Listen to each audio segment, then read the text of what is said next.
ന്യായപ്രമാണം അറിയുന്നവരോടല്ലോ ഞാൻ സംസാരിക്കുന്നത്. അപ്പൊ എന്താണ് അപ്പൊ ഇവിടെ ഈ റോമാ ലേഖനം എഴുതുമ്പോൾ റോമാ സഭയിലുള്ള വിശ്വാസികൾക്ക് എഴുതുന്നത്.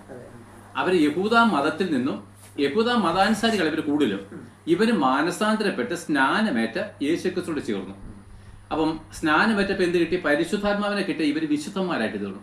അല്ലെങ്കിൽ ഈ റോമാലേഖനം 6-ാം അധ്യായം നമ്മളെ പഠിപ്പിക്കുന്ന സ്നാനത്താല് അതിപ്പോൾ എടുക്കേണ്ടത് ഞാൻ ഓടിച്ച് വായിച്ച് കേൾപ്പിക്കാം.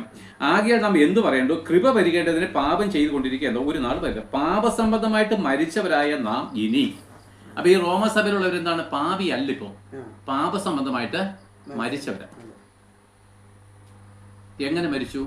അപ്പൊ ഒരു കാര്യം നിങ്ങൾ ശ്രദ്ധിക്കണം. ഈ റോമാ ലേഖനമുള്ള ലേഖനങ്ങള് അപ്പോസ്തലന്മാർ എഴുതുമ്പോൾ വിശുദ്ധന്മാർക്ക് എഴുതുന്നു.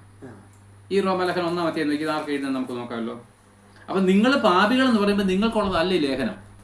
ഇതിനകത്ത് വചനം എടുത്തു വെച്ചിട്ട് നമ്മൾ ആനന്ദിച്ചു കഴിഞ്ഞാൽ അവിടെ ചെല്ലത്തില്ല. അതിന്റെ 1-ാം വാക്യം ഞാൻ വായിക്കാം, 1-ഉം 2. ദൈവം തന്റെ പുത്രനും നമ്മുടെ കർത്താവുമായിരിക്കുന്ന യേശുക്രിസ്തുവിനെ കുറിച്ച് വിശുദ്ധ രേഖകളിൽ തന്റെ പ്രവാചകന്മാർ മുഖാന്തരം മുമ്പ് കൂട്ടി വാഗ്ദത്തം ചെയ്ത സുവിശേഷത്തിനായി വേർതിരിച്ച് വിളിക്കപ്പെട്ട അപ്പോസ്തലനും യേശുക്രിസ്തുവിന്റെ ദാസനുമായിരിക്കുന്ന പൗലോസ്, റോമയിൽ ദൈവത്തിന് പ്രിയരും വിളിക്കപ്പെട്ട വിശുദ്ധന്മാരുമായ എല്ലാവർക്കും എഴുതുന്നത്. അപ്പൊ ഇപ്പൊ ഈ സഭയിലിരിക്കുന്ന ഒരു പാപികളാണോ വിശുദ്ധന്മാരാണോ? അല്ല, ഇപ്പം വിശുദ്ധന്മാരാ. ഇതിപ്പോ വിശുദ്ധന്മാർക്കാണ് ഈ ലേഖനം എഴുതുന്നത്. അപ്പൊ ഒരു കാര്യം ചോദിക്കട്ടെ, സഭ എന്ന് പറഞ്ഞാൽ യേശുക്രിസ്തുവിന്റെ ശരീരമല്ലേ? അതെ. യേശുക്രിസ്തു പാപിയോ വിശുദ്ധനോ? വിശുദ്ധൻ. യേശുക്രിസ്തു വിശുദ്ധനാണെങ്കിൽ അവന്റെ ശരീരവും വിശുദ്ധന്മാരുടെ കൂട്ടമല്ലേ? പാപികളുടെ കൂട്ടം എങ്ങനെ സഭയാകുന്നത്?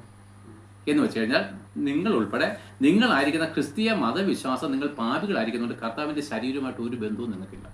കാരണം കർത്താവ് വിശുദ്ധനാണെങ്കിൽ ശരീരവും വിശുദ്ധരായിരിക്കണം.